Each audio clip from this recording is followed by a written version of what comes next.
नमस्कार. मी गणेश तुकाराम शिंदे आपणा सर्वांचं स्वागत करत आहे. काल परवा संसदेच्या हिवाळी अधिवेशनाचं सूप वाजलं आणि बहुतांश खासदार आपल्या मतदारसंघाकडे आणि घराकडे निघाले. काल दिल्लीहून परत येत असतानाच धाराशिव लोकसभा मतदारसंघाचे खासदार ओमप्रकाश राजेनिंबाळकर यांनी थेट मासा जोग गाठलं आणि संतोष देशमुख यांच्या परिवाराचं सांत्वनही केलं. मग त्यांनी इथं सांत्वन करत असताना आपल्या भावना पण व्यक्त केल्या की माझ्या वडिलांची हत्या म्हणजे पवनराजे उर्फ भूपालसिंह राजे निंबाळकर यांची हत्या 2006च्या 2 जूनला झाली. त्या घटनेला आता 18 वर्ष होत आली. त्या घटनेचा अगोदर राज्य पोलिसांनी तपास केला. नंतर हे प्रकरण आम्ही न्यायालयात धाव घेतल्यामुळं सीबीआयकडे सोपवण्यात आलं.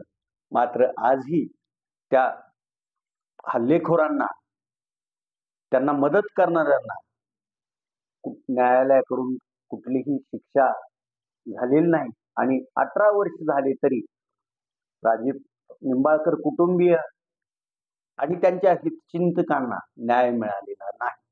असं ज्या एखाद्या प्रकरणात राजकीय मंडळी त्यातही माज आलेली सत्ताधारी मंडळी मागे असेल त्या प्रकरणाचं असं पुढं भिस्त घोंगडं पडून राहतं असंही त्यांनी हे सांगितलं. पवनराजे उर्फ भूपालसिंह राजे निंबाळकर यांचा 2 जून 2006 रोजी नव्या मुंबईतील कळमनुरी नजीक निर्घुण हत्या करण्यात आली. त्या हत्येच्या तपासात त्या हत्येमागं कोण आहे, कशामुळे हत्या झाली हे सर्व उलगडा झाला असला तरीही न्यायालयात त्याची सुनावणी सुरू आहे आणि अद्यापही या प्रकरणी न्यायालयानं निकाल दिलेला नाही. या न्यायालयीन प्रक्रियेत खासदार ओमप्रकाश राजे निंबाळकर यांचे धाकटे बंधू कैलासवासी पवनराजे निंबाळकर यांचे चिरंजीव डॉक्टर जयप्रकाश राजे निंबाळकर सतत पाठपुरावा करत असतात. त्या प्रकरणाची माहिती घेत असतात. एवढं पाठपुरावा असूनही त्या प्रकरण अजून न्यायालयात यावर न्याय देऊ शकलेलं नाही. संतोष देशमुख यांची पण क्रूर अशी हत्या झाली. त्यांच्या हत्येची जबाबदार असलेल्या जी मंडळीची नावं गुन्ह्यात आहेत त्यापैकी 3 ते 4 गुन्हेगारांना ताब्यात घेण्यात पोलिसांना यश आलं आहे, पण अद्यापही बडी धिंड फरारच आहे. मग या प्रकरणाचं तर पुढं काय होईल याची चुणूकच आपल्या बोलण्यातून खासदार ओमप्रकाश राजे निंबाळकर यांनी दाखवली. या प्रकरणातही निश्चितच कैलासवासी पवनराजे निंबाळकर यांच्या हत्येसारखंच प्रकरण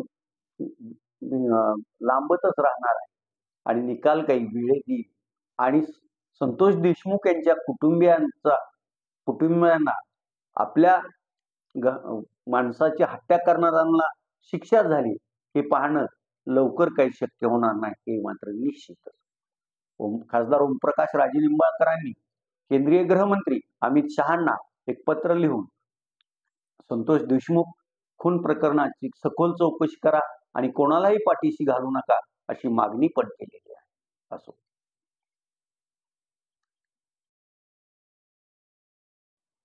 काल आपल्या दखल प्रकाशनातर्फे गेली 4 वर्ष दरवर्षीची दिनदर्शिका आपण प्रकाशित करतो.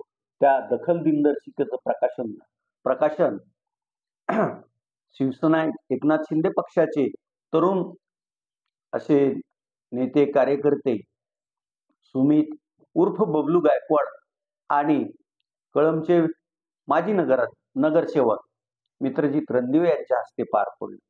कालपासूनच दिनदर्शिका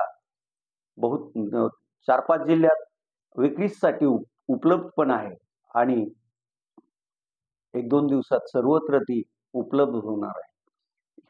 हा व्यवसाय आपण फायद्यासाठी वगैरे करत नाही, तर आपल्या हातून आपलंही मानसिक समाधान व्हावं आणि आपल्या हातून अनेकांना न्याय मिळावा यासाठी करत असतो.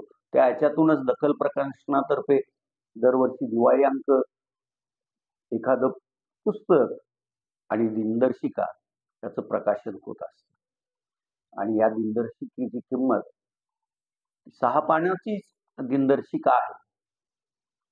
रंगीत छपाई असून ती ग्लेज पेपरवर आहे आणि किंमत आहे फक्त ₹10.